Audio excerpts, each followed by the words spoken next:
So thank you very much, Soren and the panel for this introduction. It's my great pleasure to chair this new session on the role of or the innovation related to the regulatory framework.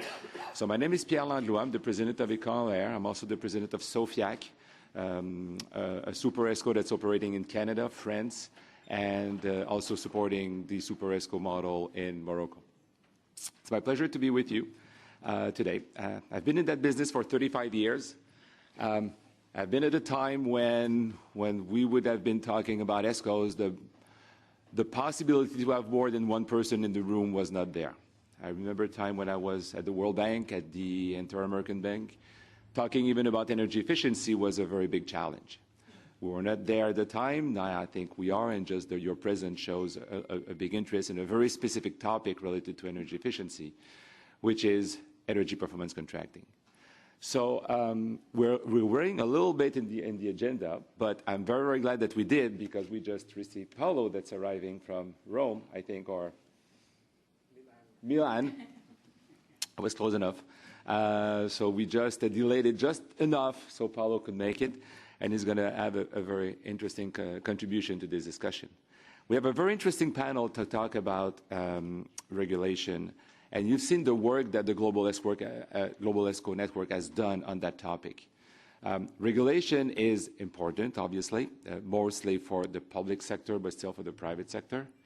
Many often, energy efficiency and performance contracting are limited as far as capacity to play the role that they can because of these regulations.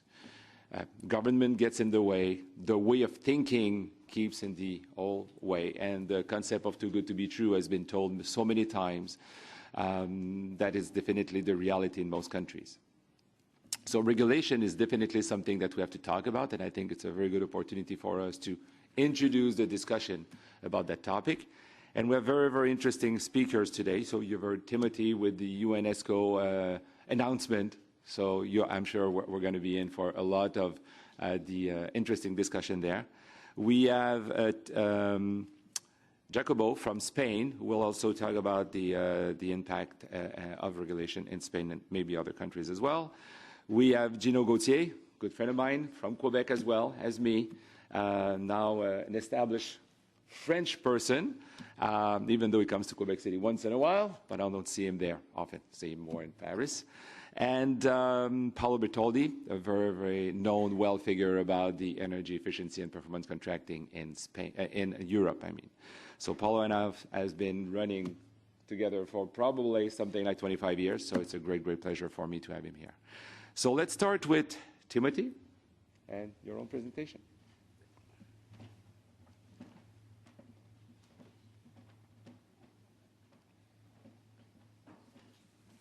Well,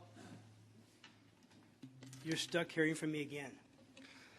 So I have a 90-minute presentation that I need to fit within 10 minutes here. So you'll see me go very quickly. In the gist, what I want to talk about is the ESCO Association in roles in policy. We have to form the laws that support the industry. We have programs that these laws then create. We have to shape those so they work.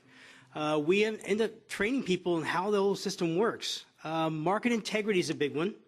And once we have a market that's working, sure enough, there will be some foe arise. We have to defend against that. And then finally, some programs just generally over time just seem to not work as well as they used to, and have to try to repair those programs. So forming laws that support the industry. In the United States, almost all of our ESCO work is done in the public sector. About 95% of our work is done in buildings owned by government entities. We have federal government entities, state governments, county governments, city governments, universities, K-12 schools, and some hospitals that are all public buildings. And that's where 95% of our market lies. And so all of those entities require a law in place that allows us to do ESCO-type work called energy savings performance contracts. So that means that we have 50 states, we have 50 sets of laws. We may have sub-laws within those states. There may be a law in the books for schools, one for universities, one for the state government. There may be one for the city government. So we could have 4 different laws in a state, 50 states. The federal government, in addition, has multiple different agencies, and each agency likes to do their own way. I know there's 2 of them in here today. We have the Department of Energy in that corner, And I know I have Air Force, but I lost track of where he's at. There he is, right there, right in front of me. And they each have a structure on how they want to do contracts. Fortunately, the Air Force tries to use the energy project, but they still have their own twists of how they like to see it done. And so across our federal government, I think we have 16, 18 different ways that performance contracting and ESCO work is done. Across the United States, we probably have about, I'm going to guess, about 150 different ways that it's done. In addition, we coordinate with other nonprofit groups. I think I counted last time, it was about 71 different organizations we try to coordinate with as well that have some effort in energy efficiency that performance contracting or ESCO work could assist. So, as we get these laws passed, each of these laws then causes a program to develop. The largest program would be the one I used to work with, and we have the person who runs that here now, Mary Sotos, who will talk to us later, called the Federal Energy Management Program. They implement laws for the federal government. Then across the states, each state energy office implements laws for that particular state on how they do business. And so it just cascades down where you have program upon program upon program, all with problems that could eventually develop, but we want to shape those programs and how they work. And then once you get a program that's somewhat structured, you have to train people on how those programs work. Most of the time, our ESCO's sales staff will figure that out, and they will then perform a lot of the training themselves. But many times they run into a roadblock that we try to help them overcome. So our role isn't necessarily to be on the forefront of that because our salespeople at our energy service companies do that, but we'll come in behind them and provide assistance when that doesn't work so well. This is a pretty big one, maintaining market integrity. As with any market, because I know we have a lot of emerging markets represented here in the room, when a market first opens up and the rules are not fully understood, maybe they're not fully developed, and people begin to operate in that market, there tends to be a tendency to slip on the integrity of the market, meaning that perhaps the markup was unreasonable in some projects, or perhaps the equipment installed wasn't really the highest quality, or you have a player in the market that's there for the work today and they don't plan to be there tomorrow. As we all know, the ESCO business is one that is a long-term commitment. You enter into the market, you engage with the client, and you have a client relationship that provides some sort of a service, project guarantee, could be operation and maintenance, it could be a mini series of different things you do with that client, but it could last 10, 15, 20, 25 years. We are even seeing some projects go to 40 and 50 years now in the United States on occasion. So you have a long-term relationship. If you have a bad player that begins at the beginning without intending to fulfill the end, they don't care if they build a high-quality product. They don't care if they install good materials and sites. They don't care if they use good contractors, because once that project is done and they have at least 90% of the payment, they're gone because they've made a markup that probably is unreasonable. 90% is good for them, and they're going to walk away from the project. In emerging markets, that happens more often than it does in a mature market, because in a mature market, you tend to have more education, more controls, and more oversight. But market integrity is a challenge. As our market is shifting towards a more ownership-type model and energy as a service model in the United States, what you see is you see people trying to game that situation and try to earn extra margin or more money on that. And so it's good to try to keep the market under some sort of a controlled growth so you don't have integrity problems crop up. So our challenge is integrity problems can come up not just in reality, so those are the ones we can deal with, but sometimes they come up in perception.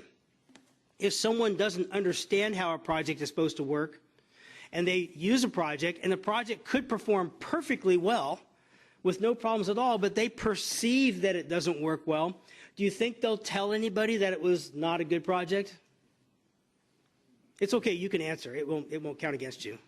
They will tell everybody they know. They'll probably talk around their Thanksgiving table or their Christmas dinner. It's like, there was this bad project that I did. Well, the problem we have is, so integrity isn't just in what actually happens, but we also have to manage what is perceived to happen. And we do that through accreditation programs, and we have an ombudsman program. So accreditation is our program where we make sure the ESCOs have a certain level of performance, and they've demonstrated that, and we spend time talking to their references, reviewing their project, their finances, and their past projects. Ombudsman is a different program that is not as common across the country, across the globe. Is an ombudsman is we have a person identified that is a contractor to our organization, and they have availability through our website. You can contact that person in a discreet, confidential fashion and say, I have a problem with an ESCO in your organization, or I have a problem with a project, and I need your help to help come in and negotiate where we should go. The Ombudsman is not a charge type fee. We cover the cost of that, but it allows for an anonymous process to try to reconcile differences that may occur between ESCO to ESCO, could be ESCO to client or client to ESCO. And then finally, defending and rebuilding, the last piece of our project is as we go across the industry and we do more and more projects, occasional people will pop up. We have a state where they've been doing ESCO work for 23 years, I think it is. 23 years of projects, and they hired a new district attorney, assistant district attorney, and the new district assistant attorney has declared that performance contracting is unconstitutional for the state. So how do we reconcile that it's been working for 23 years and now we are at a dead stop? We've had cases, I know Mary will tell us probably about cases in the federal government where we've had new hires at certain agencies, and they've declared that we can no longer do this work because it doesn't meet X requirements of whatever we've established. And so it happens all the time. The other piece we have is we have defense that we have to have. As we grow in the ESCO business, somebody else thinks they should have had that business. In the United States, it's architects, maybe it's general contractors. Sometimes it's even the unions in the United States that are opposed to our work because they think that they're missing out on work.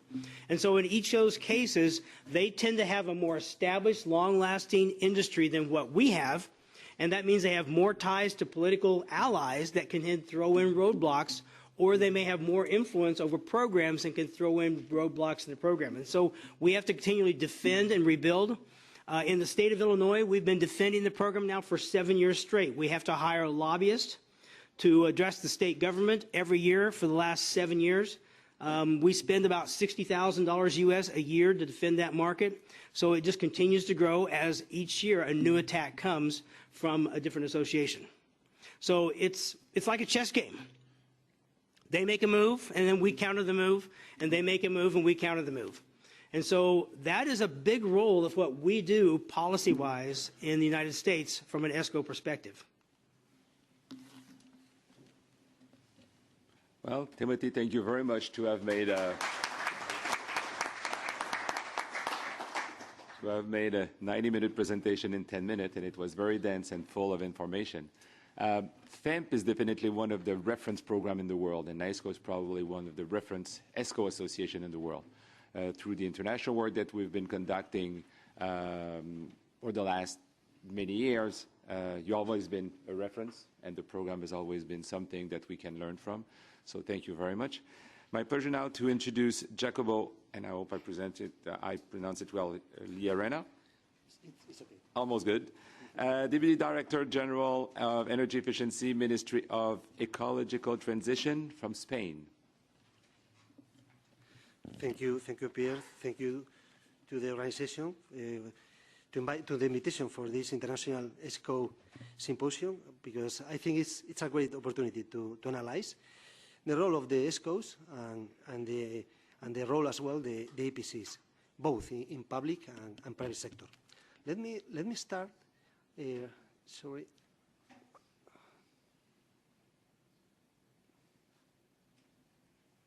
Okay, let me start analyzing with the energy efficiency, the dimension, how I see us as a regulator in the Spanish Energy Ministry.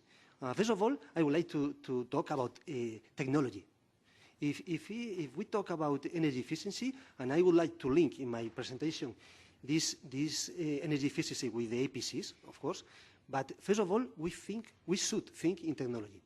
And when I say technology, I am thinking in, for example, in heat pumps, both in industry, buildings. I think in digital services, artificial intelligence, isolation building envelopes, cutting-edge devices, or, for example, geothermal renewable resources. I mean, it's a lot of technology. I think is crucial, is relevant, but is the second step. I think in 3 key points, and technology is the second step. So what is the first step? The first step is data. So as public administration, as regulator, we need data. We need data to analyze the energy consumption, to make forecast in the long and short term, and we need also the standard, the protocols, as the IPN-ABP. And for us, for the public administration, this is quite important. This is quite important in order to make a smart investment. I mean, first of all, if we have the properly data, then we can make the smart investment in technology in all the economic sectors, industry, buildings, transport, mobility, agriculture, services. Well, and what is the third step? The first step in the energy efficiency is the economic dimension, money. We need money, and this economic dimension, in other words, or in one word, is the monetization.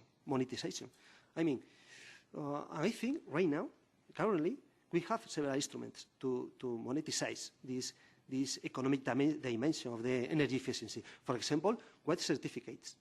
And I would like to explain in only 5 minutes this link between APCs, the role of the ESCOs, and, for example, the white certificates in Spain. But with this background of the energy efficiency, data, technology, and money, monetization, the economic dimension, with this background, let me move to the regulatory context both in European Union and Spain. I would like to analyze barriers and challenges. First, barriers in my regulation country. To be very clear, I mean, to improve, to provide certainty, to provide trust, to provide transparency. And when I say challenges, right now we have to implement the European directives, the energy efficiency, the EPDD. So it's a great opportunity to establish this great definition in order to implement, to support the role of the ESCOs and the energy performance contracting. Also, I would like to analyze the EPC in the private sector. I mean, in my opinion, because if you talk, for example, with Carlos Ballesteros, maybe it's not the same opinion. But in my opinion, I think the EPC in the private sector is working reasonably well, but there is space, there is room or space to improvement. And the key point is, I mean, once again, to be very clear in the regulation and provide this certainty. There is also other issues to improve the ESCO, for example, energy audits and the short payback periods, the heat, ventilation, and air conditioning system in buildings. In Spain, this is a key point as well. The white certificates, I explain later, and also the public subsidies, public grants. In Spain, I think, and I try to explain in all the forums, meetings, and so on, also inside the ministry and outside. We should move forward to the classic subsidies. It's not enough. It's not enough to improve the energy efficiency investment in all technologies.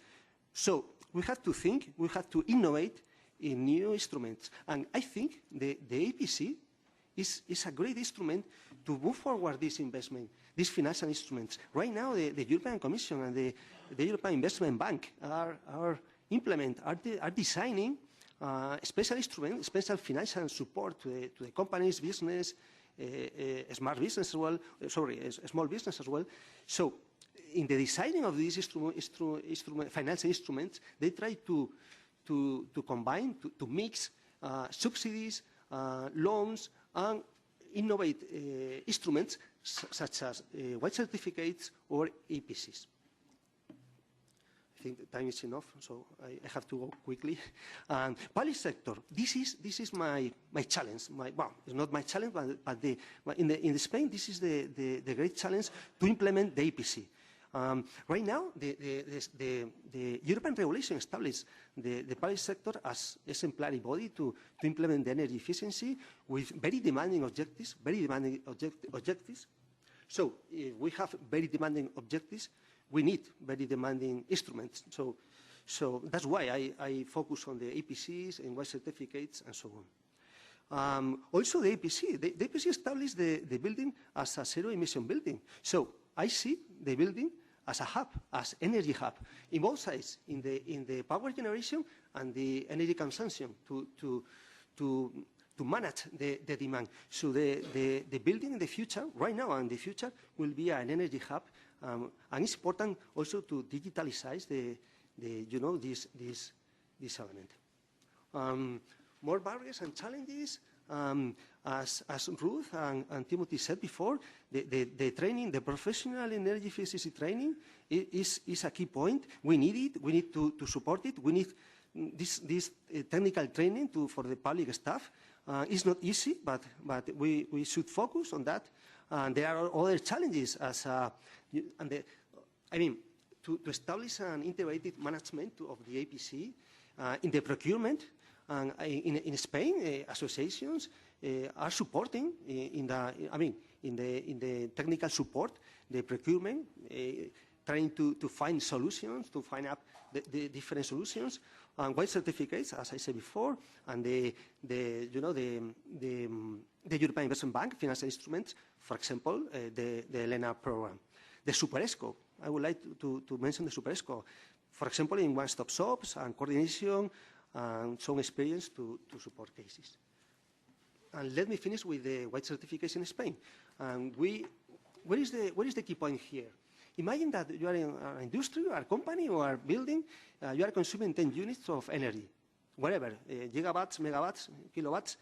And after implementing this energy efficiency technology, after investment technology, your consumption is reducing to, for example, 6 units.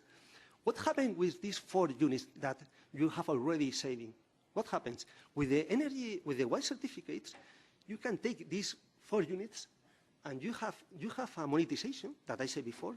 You can make the trading, so you can support these financial instruments to implement the energy efficiency.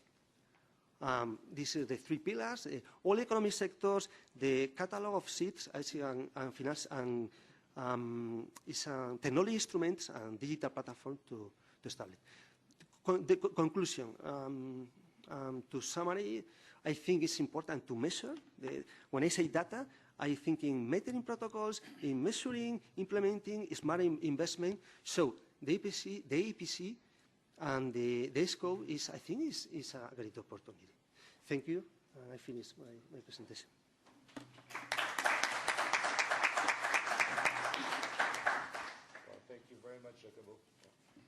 Yes, thank you very much, Jacobo, for this interesting insight on a government point of view. I've had the chance to be invited by Carlos in November to the symposium in Madrid, and I can say that there's a very vibrant ESCO market over there, and I'm sure the white certificates will help it grow quite a lot.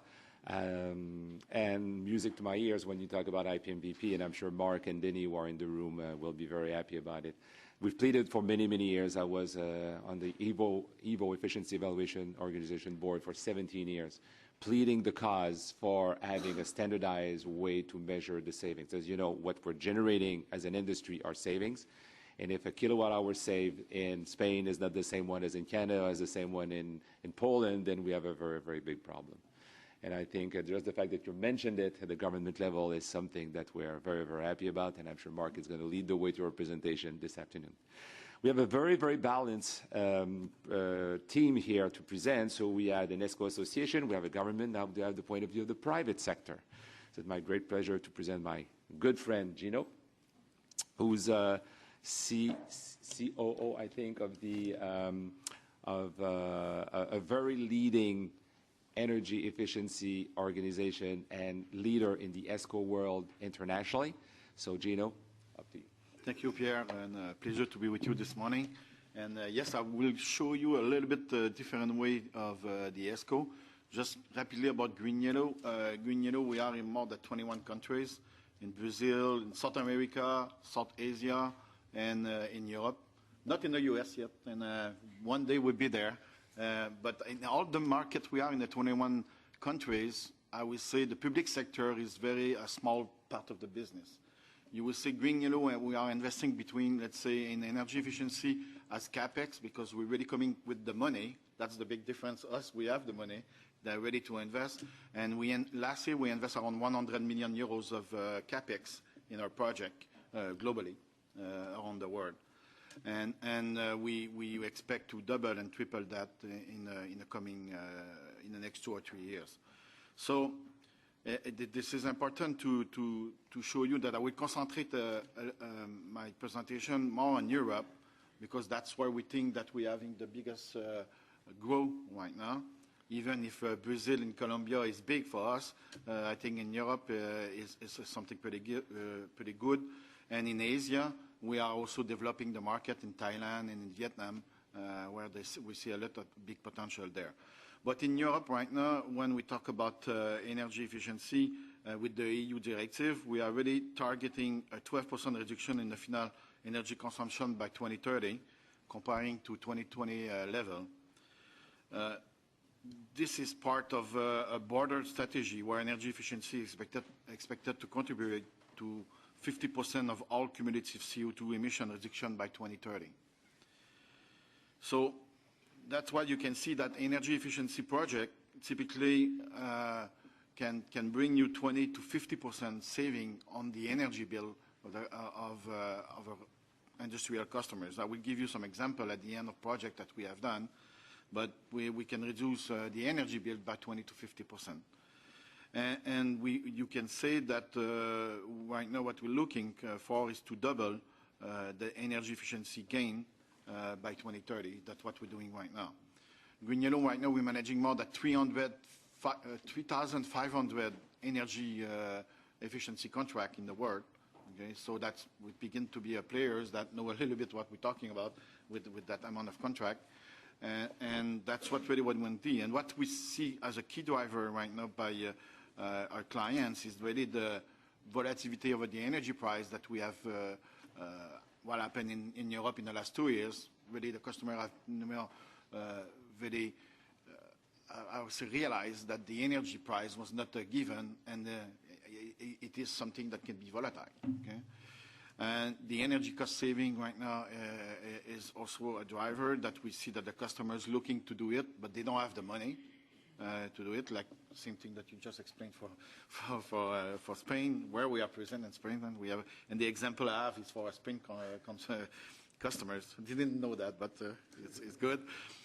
And we see that the acceleration of the equipment replacement rate, because a lot of the equipment of the existing building right now are pretty old. Like we could talk about chillers, air compressor, everything let's say using a lot of energy are pretty old in Europe. Okay, so that's why we see a lot of an acceleration of equipment replacement. The EU Energy Efficiency Directive, which really help the customers, and the customer doesn't know really what to do with that. If we talk about France here, about what they call the décret tertiaire, is to oblige every building to put in a system the energy consumption that they have and what they do to reduce it. It's not they're going to have penalties. And that's something that's really driving the ESCO model the right way by having the right directive. And the specific regulation we have for Freon and all that. So that's really something that's driving the market. And when we look at the market, not only in Europe, the potential market that we see here, you can see that in 2023, only by replacing the equipment on I would say on the 6 main countries that we're working on in Europe, it's about 14 billion euros of potential of replacement equipment that we can do by the ESCO model. So you can see that, and that market is growing and growing, and we can see that in 2035 it will have more than double than what we see today. So the potential is huge, and it's up to us to really make sure that we can have it, and we have the regulation on it and everything to make it happen. So I want to show you a little bit of what is the pain point, because since the beginning we said the ESCO market is something that we want to develop, something that we want to be more well-known and everything. And here is some verbatim of our customers that telling us why they don't go on that path. Okay, so often they're telling us, no, the administrative complexity. It's too complex to report, to do everything, to get the grants, to get on the white certificate market, to get it. So he said they don't understand how it works, and it's too complicated for them. So they need to go and get some help to do it. So, and about regulation, so it's even more complex to put the white certificate plus the regulation, the reporting that they have. They say, oh, we don't know what to do that. We don't have an expert in-house. And we don't. And when you talk about the small SMEs, they don't have the capability to hire someone who's going to do that. So this is very complex for them. And they said, at the same time, we get the pressure by the big corporation in the world to get us to net zero, because they're asking them, which they are often the scope 3 of the big corporation, to be also net zero in the next 5 years. And they don't know how to do that, and they don't have the money to do it. They prefer to put their money on their factory or in their building, on their warehouse, to replacing their equipment, to build a new equipment for them to make more revenue. So that's one of the biggest problems they have. Financial, people don't want to put their money there, okay? And a company like us, we're really looking at long-term payback, and that's why we are in contact with Pierre since a long time. We talk about long-term contract, 10 years, 15 years, 20 years. That's what Super ESCO and ESCO can do. That's really we can look at payback that often SMEs in the industrial sector will not look at. Public sector, they're looking at long-term contract, but on private sectors, when you talk about more than 5 years, they're looking at you and said, oh, we don't know if we're still going to run the business in 5 years. So that's one of the biggest problems that they have, and they don't have the internal capability, the technical expertise, because to do energy efficiency, you need to have some technical expertise, which they don't have often, or sometimes they have, but they only running the business that they have today. They don't have the time to do it. So that's what we see here, and what's important for us here, and what clients are looking for. Contracting with an ESCO company, about regulation is really, and you can see that's a survey that we have done for more than 100 customers in Europe, and 36% of them say we're looking for technical expertise. And that's what they're looking from an ESCO company. Second thing they're looking at is the cost or the NPV. Okay, meaning that it's about. They don't have the money, and what is the payback, and how long it is, or it works, the guarantees, and we don't have all that capability to do it. They're looking for a simple contract. Everybody will love to have a 2-page contract, but the last time I looked at the ESCO model in the US and in Canada, it's more like a 50-page contract. So, but we need to have a simplified contract. Everybody needs to be protected and everything. And the dream of let's say, of our customers is would be like a 2-page contract, and everything is simple. We have that bill here. You have 20% saving, and if you don't do it, you pay me. So that's what everybody wish for, but that just doesn't work like that, So us, we are a profitable company. We want to stay profitable, so we need to have kind of protection here, and that's why we have contract, which need to be modular and as simpler as possible for them to understand. The scalability, we do believe a lot in customers who have multiple sites, and that's important. That when you do that for all their sites. The third-party financing, of balance sheet, to be an integrator of different technology, heat, cold, air compressor, lighting, so everything that mechanical, electrical in the buildings. So they're looking for someone who can take care of all that, and surprisingly, even in Europe, decarbonization and energy platform is not their main subject today. Even if they get the pressure to decarbonize from the big corporation, it's not at the top of the agenda. They do it because they have to do it. Yeah? So let's take an example of a project that we just finishing right now. Okay, a new contract that we have done to give you what it is in the. Here we have, that one is in Portugal, and I have several ones after that, but let's focus only on this one. 36% saving, like I was saying earlier, between 25 and 50% saving that we can achieve, more than 2 megawatt hours of annual saving, 255 tons of CO2 avoidance, and euros investment by the customers. So already there, the solution was to replace the existing refrigeration plant, put the heat recovery, full BMS system, and total replacement of the compressor and vacuum pump optimization.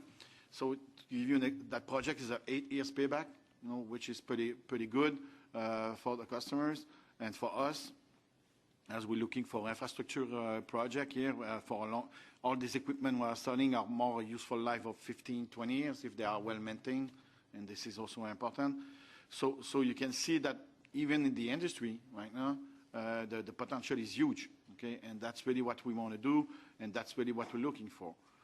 So like here, we have time during the day. If we'd be pleased to talk with you about the different projects we're doing in Spain and in France right now that we have globally in different kind of industry. I wish the public sector would be a lot more developed in Europe, but it's not the case, and we're beginning to see it now more developed. But today, green yellow investment we're doing in Europe is around 50 million euros of capex on private sectors. And if I talk about Latin America, it's about the same amount in Colombia and Brazil. And in Asia, we're doing around 25 million a year of capex. And all that growing by a rate between 10 and 20% a year. And we expect to do the next 3 years. So thank you. Thank you, and I'll be available in the day. Well, thank you very much, Gino, for this interesting presentation. I think green yellow is one of the great successes that we have worldwide as far as performance contracting and the financing part of the performance contracting. So it's really great to see the result that you had. One of the things that struck me in the presentation of Gino is what he didn't say. So we had an association that talked a lot about regulation and the issue they had. We talked about a government that said we have to adopt the regulation. And then you see an entrepreneur who didn't talk at all about regulation, even though we are in the regulation panel, which says probably that very entrepreneur type of organization can work today without needs for adaptation of regulation in the private sector. Obviously, public sector is on the way. And we live exactly the same thing in Canada. We have 2 super ESCOs, one that took a year to develop for private sector. One is launched today, actually, for $500 million for municipalities that took 5 years to develop with legal transformation and all that. So I think it shows that it can be done. So it doesn't mean that legislation doesn't have to change and evolve. It means that entrepreneur like Gino and his company are able to navigate within the current legislation and have great success, private sector-wise, obviously. So to essentially wrap it up, we have probably someone who have the best overview as far as what's happening in the ESCO market in Europe and probably abroad. So again, my good friend Paolo, who I've been working with for quite a long time. So Paolo is with the European Union Directorate, and I'm going to try to say it well because it's written very, very small. So Directorate General Joint Research Center. So, Paolo. Thank you, Pierre. Thank you to you and Sora for putting up this very interesting event. We need to gather more often.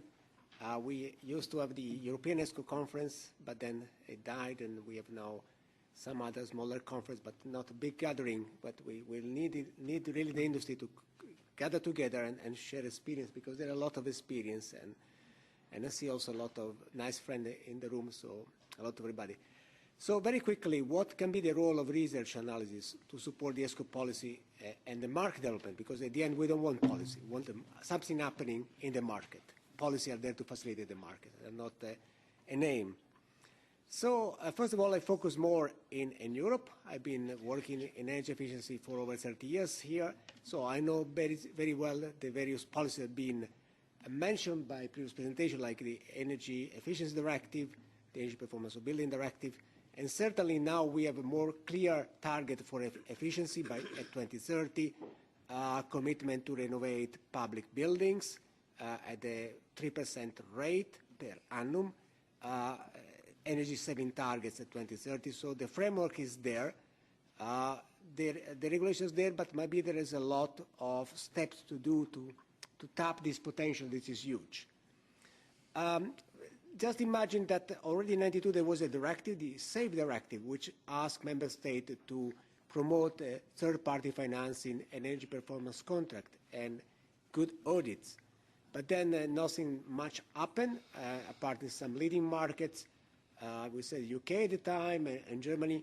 Then we had another directive in 2006, the Energy Service Directive, that again promoted the energy performance contracting, replaced in 2012 by the Energy Efficiency Directive, which is still there now, has been revised 2018, 2023, and now is really has a lot of good articles inside on audits, on public building obligation, on white certificates or similar schemes, and also on a lot of measures to promote energy performance contracting in member states through one-stop shops that have been mentioned before. However, with all this, the market in Europe is not evenly developed. So there are some good member states that have been already operating for a number of years with a lot of ESCOs, a lot of contracts, some no contract at all. So can you imagine this? So this brings in the issue of researching, understanding what are the local barriers. And so basically all the previous presenters mentioned the word barriers. And in fact, they are still there. Regulatory barrier, legal barriers. There's a lot of discussion in Europe on budgeting and accounting of public sector bodies, in particular municipalities. There are Eurostat accounting rules that member states should respect a certain amount of deficit. So when, for example, can an EPC contract be off balance and not be debt? And this is very much not yet understood down the municipality level. So they're afraid to use procurement to procure energy service and through an energy performance contract. Financial barriers is still difficult to find banks willing to invest. There are good examples, of course, here and there, but it's not widespread. So a small ESCO cannot go to the local bank and ask for a loan, or the client supported by EMPC. So the guarantee on the saving is not recognized as an asset for delivering a return on investment in the future. And of course, behavior has been mentioned again a lot of time by the previous speakers. Timothy gave a very good example. So the client is skeptic, the public authority don't know, it's new, I don't want to bother to go through a new process of procurement, I do what I've been using to do for the last 20 years. So, and of course there are good enablers that have been also mentioned, so the EU national policies, there is more and more financing, so investors really want to invest, and they have to invest according to the taxonomy directive in a sustainable project. They cannot invest anymore in oil and gas company. PPPs and concession, the public procurement rules are becoming clearer through this Eurostat guide. There are more and more one-stop shops and facilitators, and the MMV is really taking off. There is widespread use of IPMVP, and things are improving. So it's interesting then that somebody assess what is going on in Europe, in the member state, in terms of the real project happening by ESCOs. So who are the private, the client of the ESCOs are more public, and there is a tendency in Europe to focus on the public sector, but as Gino said, there is huge potential in the private sector, hotels, airports, restaurants, private office buildings, and then the industrial sectors, which is still a kind of taboo for the ESCOs. It seems complex, but there is huge energy saving potential. And of course, it has to be decarbonized as any other sectors. And maybe in future also transportation can be considered. And then the type of project is more building, retrofit, more industrial, more street lighting, the type of contract, duration, share versus guarantee savings, and then what the financial options are using as on the client, loans, guarantee, forfeiting, etc. It's all important material that can be collected and then disseminated to help then policymakers to see where are the problems, what are the differences between member states, and better act to stimulate the local market. Of course, there is also important to collect all this information, show the advantage of ESCO MPC for implementing energy efficiency project in some sectors. Of course, when you are talking about a small single family house alone is not something for the ESCO. It should also be clear that the ESCO is very important for certain type of project and then complement other policy instruments, other financial mechanisms. And so we should also show the limitation, not say that it's not good, saying that it works among many other solutions for different type. So somebody has mentioned, for example, lamps. you don't use UNESCO to change the lamps in a house. You use most probably incentives or regulation is the more effective, standards and labels. And exactly as was mentioned by, again, some speaker before, and I'm happy to, the role and interaction between energy performance contracting with building codes, aiming at reaching net zero energy buildings or net zero emission buildings. And then with incentives, there are a lot of incentives in Europe for energy efficiency. Why certificates? Again, in many countries are operating, France, Italy, Spain. The emission trading system has been mentioned as well, so when can be counted as a decarbonization project. And the growing field of ESG. A lot of companies have to do their ESG reporting, and they can improve their ESG performance through energy performance contracting with ESCOs. We at the Joint Research Center have monitoring the market since 2005 regularly every 3 years because we want to see some change. So every year it's a bit too heavy, but every 2-3 years we do surveys and we ask the ESCOs, the ESCO Association, the policymakers, the client, and the expert. There are a number of experts in Europe. And we try to see how the market in each member state is perceived by the different actors and then try to write up a summary of this which publish. So, for example, in the last report, we see that overall the ESCO and the energy performance contracting is growing from the last period we surveyed, and the expectation by the operators and actors that it will further grow. That EU policy is the major driver, so it's effective policy, it's a good policy, not perfect, of course, can be improved further. And the barriers are diminishing, and now it's really much left to the member state to implement what is in the European directive. Just say that there are some markets that say better, some like Germany, UK is not anymore a member state, Austria, France, and I think two growing very fast, especially Spain and followed by Italy. There are some countries where the market is going up and down, like Slovenia. Denmark was very good, and now it seems kind of stopped. Sweden again, some reluctance. And there are important energy efficiency countries leading, so it's very surprised. And then some Central Eastern European countries, some countries which are still in the discovery phase, like Portugal, Romania, Bulgaria. There have been very good energy efficiency funds in Bulgaria, some good ESCOs, but now it seems that nothing really continuing. In Croatia, we are still the World Bank working there, the EBRD, still project. And it's nothing. There was much more hope 10 years ago that this smaller market would develop, but unfortunately, they still need a lot of help, in particular by developing banks. And there's some countries like Greece and smaller countries that don't have yet ESCOs. So what we should do to get the ESCO market started there. I don't want to bother you just to say this is a table that we produce in our report on the size, the real size of the market, so how much money is invested, how much is private, how much is public investment, what are the growth, the growth or the decrease or the stagnation. You see the green, the yellow, the red. This is again trends that are happening in countries. So you see greens are up means the market is growing. Yellow flat means is stable. And red is decreasing. And what is good is only few markets decreasing. So either they stay stable or they're growing. We would like to see green everywhere, but we're not there yet.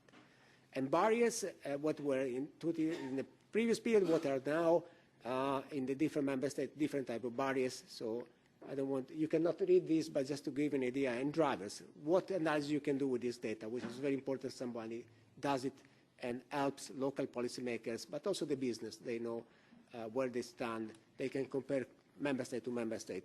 And many ESCO, of course, now are also interested to operate in many European member states, not just in Italy or France, but across Europe. And, of course, we have finally recommendations to member states what we should do, in our view, to improve the business environment to have a nice ESCO market. I thank you for your attention. Again, I hope that I gave you some idea why we need research, and basically very much happy that I very complimented and built on what the previous speaker gave in the very interesting presentation.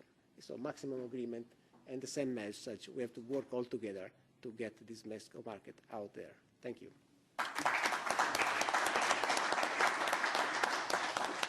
Thank you very much, Paulo. I'm sure that there will be a lot of questions and a lot of exchanges, but I invite you to do that during the coffee break so we get a little bit some time to be able to get together. So I guess we'll come back in 15 minutes in order to be a little bit on time. Yes. I will leave after coffee break, and I have a question to pose. Would it be okay if Go I ahead. do it now? Go ahead. So thanks a lot for all the very interesting presentations. We in UNEP, we have a new climate division recently that has been established. It's actually bringing together different areas of mitigation, adaptation, and resilience. We were before in the Industry and Economy division. And we're going to have a new midterm strategy in UNEP going forward.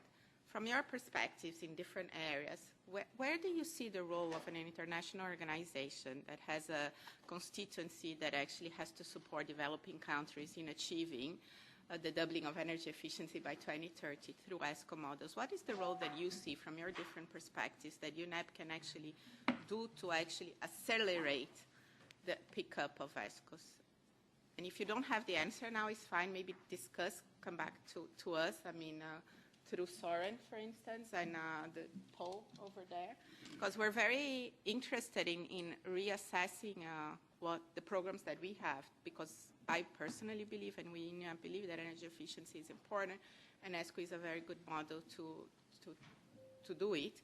I see that in Europe, many markets are not picking it up, and some of them might have similar characteristics of developing countries, so it would be very interesting to understand from GRC also, you know, what are the real barriers in these countries? Are they something we can actually make a parallel with the markets that you don't dare to go, for instance, right? Is this more the country risk, or are there other risks? If it's country risk, then it's for all the whole energy transition. But if there is anything that UNEP can actually do more, we'll be very happy to hear. Thank you. Anyone want to go for a very short answer? No, I'll just say that a suggestion. 15 years ago, myself and Pierre and Shirley Hansen brought a book about ESCO markets around the world. And that's something maybe should be redone, more reports. I'm fortunately working only in Europe, but since through Soren and his team, we should really start to look at these different markets. There is a lot of potential. Big country, China, India, Pakistan, but also smaller country in sub-Saharan Africa. And there is really need to do what we do at GRC in Europe, do it and list in some leading market, but also Latin America is big, Brazil, Chile. And so I think Soren and the network can be a big players and can give you a lot of input. So this is my recommendation. So in the United States, the biggest difference that happens in a market, as I mentioned, we have a federal market, and then each state is a market, is that at those market levels, there's establishment of a government office that has a responsibility to oversee and encourage the program, and they're incentivized by goals to see this happen. They help work through all the policy issues, the legal issues, and help to encourage the lower level facility owners to move forward with projects that make this happen. That's been the single difference. For example, at the federal government, there's the Federal Energy Management Program that does that for the federal government. Within each state, there's a state energy office, and within that office, they have a division that supports performance contracting. If I may add a little bit, here there is two things that we're talking here is that the private sector only move when it's mandatory for them or their equipment is at the end of life and they have already bring it. So all regulation that oblige them to move quicker, that's going to help that. And we do believe also here in all the countries we are, including Latin America, is that public should lead by example, and the public sector should only use ESCO to modernize the existing building. That will lead, that will show that after that all the private sector will follow, because countries were like Canada and all that, public sector and US are very big, so that's why the rest of the ESCO model work on the private sectors. Even here what we really see is that leading by example, and that's what is missing in some of the countries in Europe, because people don't see too much contract and they are a bit skeptic about the guarantees, about the finance, so that's why they don't want to move. I show you a bit of roadblocker of the verbatim that the customer was saying. I think that you can use that to help you, and we'd be happy to work with you to see what we see in the private sector and how we can help you move that with pleasure. But I really believe that the public sector have to lead by example, and it's not the case in other countries that we just saw. In my case, in my point of view, knowledge and training is welcome. And I think it's important also to adapt to the regional circumstances. For example, when I have to negotiate with my colleagues in the European Commission and with my colleagues in other member states of the European regulation, if you think in the retrofitting building, in the renovation of buildings, when I talk with my colleagues, they are thinking in the center of Europe. But in Spain, for example, we have several different climatic zones. For example, it's not the same Canary Island to the north of Spain. So I put a specific example, and I need this knowledge to adapt in the regional circumstances. I think it's important also to help in order to improve the regulation and the procurement in the APCs. I think it's important. The training the staff, the public staff. I think these ideas will be useful in my circumstances in Spain. Thank you. Thank you very much. So a very broad question that I'm sure a lot of you would like to answer as well. So let's go to the coffee break, exchange a little bit more, and be back in 15 minutes so we can continue. Thank you, everyone.